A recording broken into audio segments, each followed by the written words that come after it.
circus. It's a national disgrace. And from my standpoint, as a black American, as far as I'm concerned, it is a high-tech lynching for uppity blacks. And it is a message that unless you kowtow to an old order, this is what will happen to you.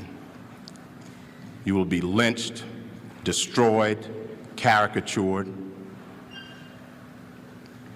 by a committee of the U.S. Senate rather than hung from a tree. Amazing. What a great man. Justice Clarence Thomas. He's been on the bench for 32 years. That was 32 years ago. And they're still coming after him. They're still, he is the thing that the left fears the most, a conservative black man. You're not supposed to be that way, according to the left. The left, they have it all figured out. Based on what you look like, that's supposed to indicate what you think. It's wrong. I think that's the definition of racism. But here they go, hassling the guy again, 3 decades and counting.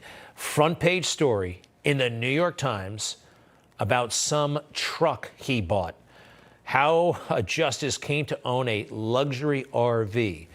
Now, in the story, you find out that this RV, or it's like a bus, the thing is 31 years old. He bought it used in 1999. Justice Clarence Thomas met the recreational vehicle of his dreams in Phoenix on a November Friday in 1999. How's this for investigative work?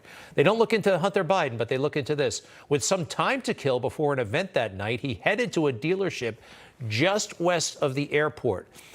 Can you imagine tracking down somebody going to a used car lot in the late 90s, killing time?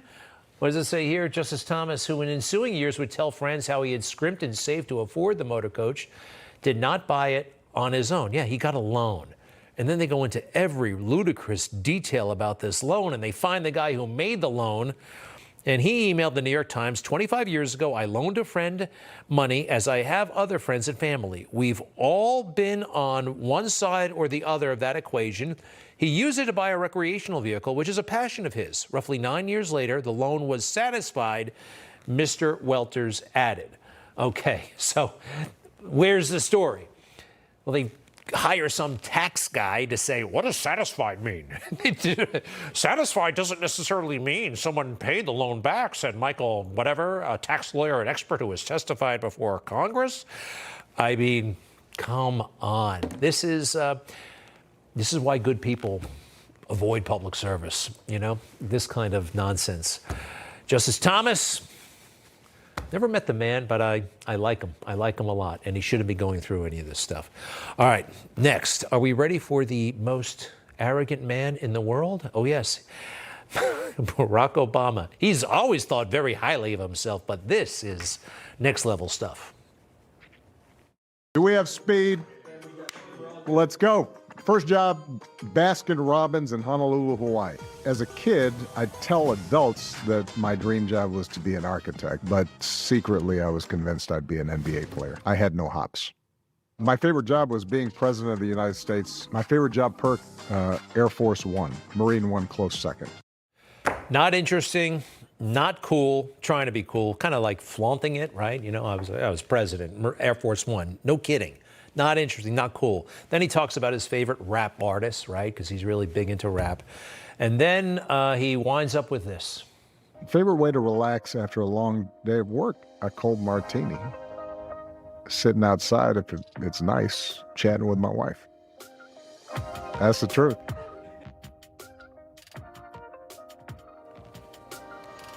Wow, isn't he amazing? Did you see how he just smiled and said that joke? I like chatting with my wife. That's the truth. Something tells me that maybe he might be into something other than the cold martini and chatting with Michelle. Who knows? But one of his biographers came forward. Some interesting observations. He wrote a big book about Obama. It was kind of authorized. Rising Star by David Garrow, The Making of Barack Obama. And this book came out a dozen years ago or so. And look at what the historian is saying about him. Kind of interesting. The Obama factor in a recent interview.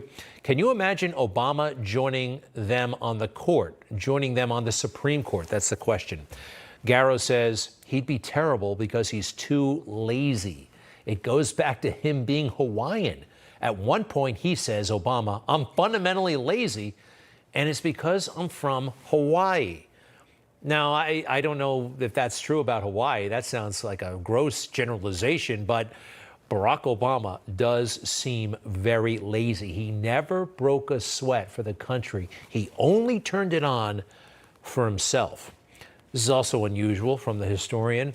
Apparently, you're not allowed to say anything about Barack Obama's father. Whatever you do, don't ask him about his father, which is kind of strange because his first book was called Dreams from My Father or Dreams of My Father. And anyway, you're not allowed to talk to him about that. And overall, his biographer, Mr. Garrow, thinks that he's not normal, as in not a normal politician or a normal human being. Wish we could find out a little bit more about that, but anyway. Okay, New York City saw some extreme riots, and look at what they did to the cops.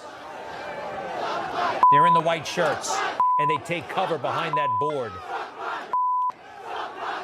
This is Friday afternoon.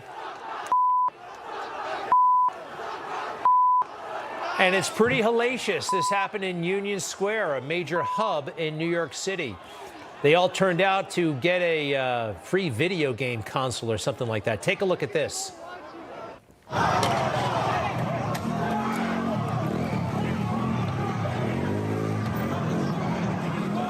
Hey, that's great, huh? And this went on for hours and hours and hours, thousands and thousands of people. Cops were assaulted. You know, the media are treating this, though, like it was some mysterious weather system that just blew through town. What was that all about? We have a mayor who's not really in charge. He just likes to kind of go around and stand at podiums and say things that don't make sense and never take responsibility. People came from outside of the city to be there, and I want us to, we're further looking into whether there's some even outside agitators. We believe there were some outside influencers that may have attempted to aggravate this situation. It doesn't matter where they came from. There was a riot, and it should have been quelled immediately. He doesn't know what he's doing. This coincides with his new anti-violence plan, all right? He's always putting out these plans. Take a look at this one. It's got lots of pictures, okay? Lots of pictures. I mean, you ever do a book report and you just try to take up space, you know, lists that go on and on of all the departments that are involved. And then the graphs, it's nothing. And then finally, the recommendations are childlike, literally. Better food access and farmers markets and education for using nature for healing. These are the kinds of solutions they're talking about for fighting violence in New York City. We're in big trouble. I'll be right back.